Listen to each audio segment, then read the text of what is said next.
आज हम लोग बात करेंगे हिंदी साहित्य के जो आदिकाल है कि आदिकाल का जो नामांकन हुआ है वो कैसे हुआ और आचार्य रामचंद्र शुक्ल का और अन्य इसमें जो जो विद्वान हैं उनका क्या कहना है इस विचार में कि मतलब जो है आदिकाल का जो नामांकन है अलग अलग विद्वानों ने अलग अलग कहा है। तो इस पर हम लोग बात करेंगे कि अलग अलग विद्वानों का क्या मत रहा है और साथ ही साथ ये जो होते हैं आदिकाल को जो शुक्ल होते हैं शुक्ल क्या काल मानते हैं, इन सारी चीज़ों पर हम लोग बात करेंगे आज। तो पहला जो दिया है आप लोगों का कि बताया गया है कि आदिकाल का नामांकन की मतलब आदिकाल जो है आदिकाल का जो नामांकन हुआ वो किस प्रकार से हुआ और कैसे हुआ इस पर हम लोग बात करेंगे। तो बताया गया जो शुक्ल ये जो सारा स्टेटमेंट दिया गया है हम आप लोगों को जो दिख रही है कॉपी में, तो ये सारा स्टेटमेंट शुक्ल का है। शुक्ल की ये मान्यताएँ हैं। तो ये क्या क्या मान्यताएँ इस पर हम लोग बात करेंगे, ठीक है। तो बताया गया शुक्ल द्वारा जो आदिकाल दिया गया है, ठीक है। तो आदिकाल को ये तो था, आदिकाल क्या था पहले ही था। क्योंकि जो हजारी प्रसाद जो द्विवेदी थे, हजारी प्रसाद द्विवेदी ने आदिकाल कहा है और इसी आदिकाल को जो है आचार्य रामचंद्र शुक्ल इस आदिकाल को वीरगाथा काल का नाम दिया है।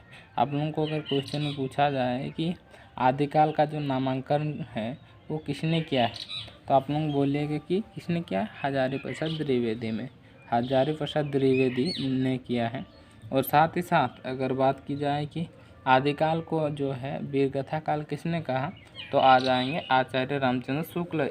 इस पे हम लोग ऐसे ही लिख दिए हैं, ये जो है शॉर्ट नेम लिख दिए हैं कि शुक्ल द्वारा। ये जो है पूरा नाम आचार्य रामचंद्र शुक्ल है, ठीक है। तो इस पे हम लोग आएंगे थोड़ा कि आदिकाल को जो है आचार्य रामचंद्र शुक्ल ने वीरगाथा काल क्यों कहा। तो ये जो है आदिकाल को जो है आचार्य रामचंद्र शुक्ल द्वारा 12 ग्रंथों में इन्होंने विभाजित किया दिया। कितने? 12 ग्रंथ में। पहला जो है इसमें उस समय की भाषा की बात की जाए कि आदिकाल में जो था, आदिकाल में 2 भाषाएं बोली जाती थी। पहला जो था अपभ्रंश और दूसरा जो था देश भाषा। और देश भाषा जो था वहाँ अधिकतर लोग जो है बोलचाल की भाषा मानते थे। मतलब उस समय जो थे देश भाषा काफ़ी प्रचलित था, जिसके कारण लोग जो है उसका प्रयोग किया करते थे। आचार्य रामचंद्र शुक्ल ने इसे अपभ्रंश काव्य बना दिया। किसको? ये जो है अपभ्रंश भाषा को क्या बना दिया? अपभ्रंश काव्य बना दिया। साथ ही साथ ये जो देश भाषा बोलचाल की भाषा थी इसको बना दिया देश भाषा काव्य। क्या बना दिया? देश भाषा काव्य। और इसमें जो है देश भाषा काव्य में 8 को लिया गया है, 8 जन को लिया गया है, जिसमें आप लोग देख सकते हो कि कुमार रासो, विशलदेव रासो, उसके बाद पृथ्वीराज रासो। तो ये सारे चीज़ जो है ना ये कितने हैं? 8 हैं, 8 है। और इधर जो है कितने होने चाहिए? 4 होनी चाहिए, क्योंकि हम बात किए थे कि ये जो है 12 है मिलाकर, कुल मिलाकर कितने हैं? 12 है। तो जब 12 है तो इसमें क्या चीज़ लिया गया? अपभ्रंश काव्य में जो लिया गया है विजयपाल रासो, हम्मीर रासो, कीर्तिलता, कीर्तिपताका। तो इन सारे चीज़ों को जो है मिला के, इन सारे ग्रंथों को मिला के एक ग्रंथ बनता है। क्या ग्रंथ बनता है? ये जो काल बनता है, एक जो काल बनता है वो क्या काल बनता है? वो बनता है वीरगाथा काल। तो यही चीज़ जो है पूछा जाता है कि वीरगाथा काल जो है वो किनका है? वो है आचार्य रामचंद्र शुक्ल का। आचार्य रामचंद्र शुक्ल जो है वीरगाथा काल जो है, वीरगाथा काल को क्या कहा जाता है? आदिकाल कहा जाता है, ठीक है। थोड़ा हम लोग आ जाते हैं। तो इन जो है इन 12 ग्रंथों को मिलाकर वीरगाथा काल का निर्माण किया गया, जिनमें से बताया गया ये जो है 12 जो रचनाएं हैं, ठीक है। 12 रचना में जो 2 रचनाएं हैं वो वीरगाथात्मक नहीं है। मतलब जो वीर से जो होता है वो रिलेटेड नहीं है, जिसके कारण बताया गया कि वो जो है वीरगाथात्मक नहीं है। परंतु फिर भी जो है इसको वीरगाथात्मक काल में इसको स्थान दिया जाता है, क्योंकि हम लोग लिखे ना कि वीरगाथात्मक ये जो है 2, आप लोग देख सकते हो यहाँ पे भी लिखा हुआ कि 2 रचना जो है वीरगाथात्मक नहीं है, ठीक है। जिनमें से फिर भी जो है इन दोनों रचनाओं को भी मिला करके ये जो हुआ वीरगाथा काल को बनाया गया। हालांकि ये जो थे 2 रचनाएं वो वीरगाथात्मक नहीं थे, परंतु फिर भी उसको स्थान दिया गया है। अब थोड़ा आ जाते हैं हम लोग नीचे। तो इसमें क्या चीज़ का जिक्र किया गया है कि बताया गया उस समय जो थी भाषा की, तो भाषा की कितनी अवस्थाएं? 3। मतलब प्राकृत जो भाषा है उसकी 3 अवस्थाएं थी। आप लोग देख सकते हो, यहाँ पे भी लिखा हुआ पाली, प्राकृत और अप्रभन। तो पाली और अप्रभन, ठीक है, पाली नहीं, प्राकृत और अप्रभन। तो बताया प्राकृत और अपभ्रंश के अंतिम अवस्था से ही क्या हुआ? हिंदी का जो है ना अभिवार्य होने लगा। क्या होने लगा? हिंदी का अभिवार्य होने लगा। किन किन भाषाओं के बीच में? प्राकृत और अपभ्रंश। प्राकृत और अपभ्रंश के अंतिम अवस्था से ही हिंदी साहित्य का अभिवार्य होने लगा, यानी शुरुआत होने लगा। थोड़ा हम लोग आगे आ जाते हैं।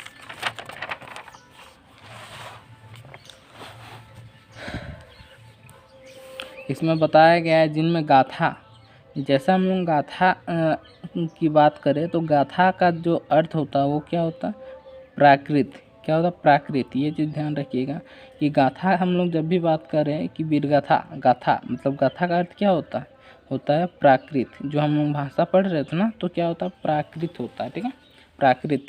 उसके बाद जब भी हम लोग दोहा या दुहा की बात की जाए तो वो होता है अपभ्रंश। दोहा या दुहा की बात करें तो क्या चीज़ होता है? अपभ्रंश होता है। और साथ ही साथ अपभ्रंश को ही क्या कहा जाता है? प्राकृताभास। क्या कहा जाता है? प्राकृताभास। और ये जो है प्राकृत जो है वो क्या है? पुरानी हिंदी है, मतलब सबसे पुराना, क्योंकि प्राकृत सबसे था, क्योंकि पाली था, उसके बाद प्राकृत, उसके बाद अपभ्रंश। तो ये जो है क्या है? ये सबसे पुरानी हिंदी है, ठीक है। और अपभ्रंश को जो है क्या कहा गया? प्राकृताभास कहा जाए, प्राकृताभास कहा गया। उसके बाद हम लोग थोड़ा नीचे आ जाएंगे तो बताया गया है, कहता भोजों और सिद्धों के रचना के भीतर 7वीं सदी के अंतिम चरण में कहता मुंज और भोज के प्रचार मिलते हैं, जिनमें पुरानी हिंदी और क्या? प्राकृत भांस। इससे पहले हम बात की ना प्रकृति भांस और क्या है? पुरानी हिंदी। तो ये जो है ना बौद्ध और सिद्धों की रचना से ही ये जो है प्रचार प्रसार देखने को हम लोगों को मिलती है, जिसके कारण बोल सकते हैं ये जो है आदिकाल वहीं से क्या चल रही है। जिसमें इसमें एक स्थान दिया गया है जिसमें महाराज भोज और हम्मीर देव। तो कहा गया है कि महाराज भोज और हम्मीर देव का जो समय था वो था 1050 से 1375, क्या है? विक्रय संभवता। तो इन दोनों को ही देखते हुए जो है आदिकाल का नामांकन किया गया है। साथ ही इसमें बहुत सारे विद्वान हैं और जिसमें आदिकाल को अलग अलग विद्वानों ने अलग अलग नामांकन किया है। तो हम लोग उस पर खाली बात करेंगे कि कौन कौन जो थे आदिकाल को अलग अलग नामों से प्रदर्शित किया है। तो ये चीज़ देखने को मिला। तो हम लोग ने पहला जो है थोड़ा शॉर्ट नाम समझते हैं। इसमें जैसे जो आचार्य रामचंद्र शुक्ल द्वारा स्टेटमेंट उनका ये देना है कि आदिकाल जो है, आदिकाल को उन्होंने कितने भागों में बांटा? 2 भागों में, ठीक है। भाषा उस समय 2 थी। पहला जो था, अगर पूछा जाए कि आदिकाल में कितने भाषाएं थी तो 2 भाषाएं थी, ठीक है, अपभ्रंश और देश भाषा। और देश भाषा जो थी ना वो क्या था? बोलचाल, मतलब वहाँ के लोग जो थे ना काफ़ी प्रयोग करते हैं। साथ ही साथ ये क्या है? देश भाषा है। इसको जो है आचार्य रामचंद्र शुक्ल ने देश भाषा काव्य कहा। क्या कहा? देश भाषा काव्य कहा। और इधर जो है अपभ्रंश को कहा अपभ्रंश काव्य, जिसमें से अपभ्रंश काव्य में 4 भागों में विभाजित कर दिया शुक्ल जी ने, और इसमें 8 भागों में। तो टोटल मिलाकर जो होता है कुल 12 होते हैं, जिसमें बताया गया इसमें कि ये जो है वीरगाथा काल बना। वीरगाथा क्या बना? वीरगाथा काल बना। तो जिसमें जो है वीरगाथा काल को ही क्या कहा जाता है? आदिकाल कहा जाता है। जिसमें से 2 जो है टोटल 12, कुल मिलाकर कितने हुए? 12 हुए। तो 12 जब हुए तो जिनमें से 2 रचनाएं जो है वीरगाथात्मक नहीं है, मतलब वीर से जो है रिलेटेड नहीं है, जो है प्रतीक नहीं है, जिसके कारण फिर भी उसको स्थान दिया गया है किसमें? वीरगाथात्मक में, वीरगाथा में, क्योंकि 2 रचना जो थी वो वीरगाथात्मक नहीं थी। उसके बाद आ जाते हैं भाषा में कि ये जो है कि प्राकृत भाषा की जब भी हम लोग बात करें तो वो उसकी 3 अवस्थाएं थी। पहली पाली और प्राकृत और अपभ्रंश। तो पाली जो था ना, पाली और क्या? पाली नहीं, प्राकृत है। प्राकृत और जो अपभ्रंश है, तो प्राकृत और अपभ्रंश के अंतिम अवस्था से ही क्या होने लगा? हिंदी का अभिवार्य होने लगा, मतलब थोड़ा थोड़ा जो है ना शुरुआती तौर शुरू होने लगा। उसके बाद हम लोग देखें इधर थोड़ा, तो उसमें क्या चीज़ बताया गया, जब भी हम लोग बात करें गाथा की, तो गाथा से क्या अभिप्राय मिलता है, प्राकृत, और प्राकृत को ही जो है क्या कहा जाता है, पुरानी हिंदी कहा जाता है।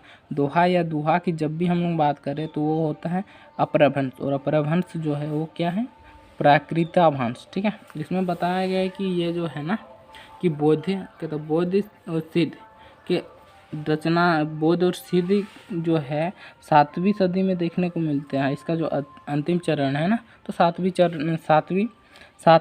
चरण में देखने को मिलता है, जिसके कारण बताया गया है जो मूंज होता है, कौन है, मूंज और भोज, कि मूंज और भोज का जो था उस समय काफ़ी प्रचार प्रसार था, जिसके कारण जो है यहाँ से जो है शुरुआती होने लगा कि आदिकाल का जो शुरुआती तौर होता है कि लोगों की जो मान्यताएं होती कि वहीं से जो है आदिकाल का प्रारंभ होता है। साथ ही साथ इसमें एक स्थान दिया गया महाराज भोज और हम्मीरदेव को। तो महाराज भोज और हम्मीरदेव का जो समय था वो 1050 से 1375 था, और ये जो था ये किस में था, विक्रय संभविता में था, जिसके कारण बताया गया है कि महाराज भोज और हम्मीर जो देव होते हैं इसके कुछ पीछे की काल से ही क्या है कि ये जो हुई है ना आदिकाल जो हुआ ना, वहीं से क्या हुआ है, प्रारंभ हुआ है।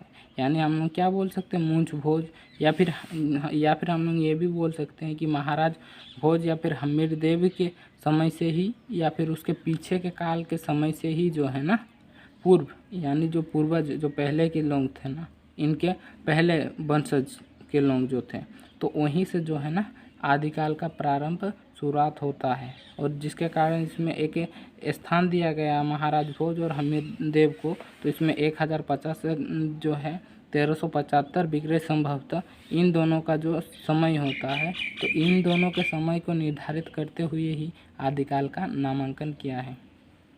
तो अब बात करते हैं हम लोग दूसरे चीज़ों पे। इससे पहले हम लोग बात किए थे, जैसे मान लो ये जो है आदिकाल जो है, आदिकाल किसने कहा है, आदिकाल कहा है हजारी प्रसाद द्विवेदी ने। उसके बाद आता वीरगाथा काल की हम लोग जब भी बात करें तो किसने कहा, आचार्य रामचंद्र शुक्ल ने। और साथ ही साथ बीज बप्पन काल की बात की जाए तो बीज बप्पन काल का जो है उसके जो होते हैं लेखक जो होते हैं, जो कौन लिखा है, तो कहीं ना कहीं वो जो होते हैं वो होते हैं महावीर प्रसाद द्विवेदी।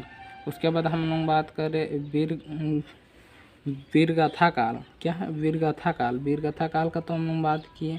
ऐसे बहुत सारे नाम आते हैं, जैसे अपभ्रंश काल किसने कहा है, धीरेन्द्र ने, क्या है, धीरेन्द्र ने कहा। साथ ही साथ जो है और भी, जैसे राहुल संस्कृत्यायन ने जो है सिद्ध सामंत काल कहा, क्या कहा है, राहुल संस्कृत्यायन ने सिद्ध सामंत कहा। मिश्र बंधु ने क्या कहा है, मिश्र बंधु ने कहा है जो है प्रारंभिक काल, क्या कहा है, प्रारंभिक काल कहा।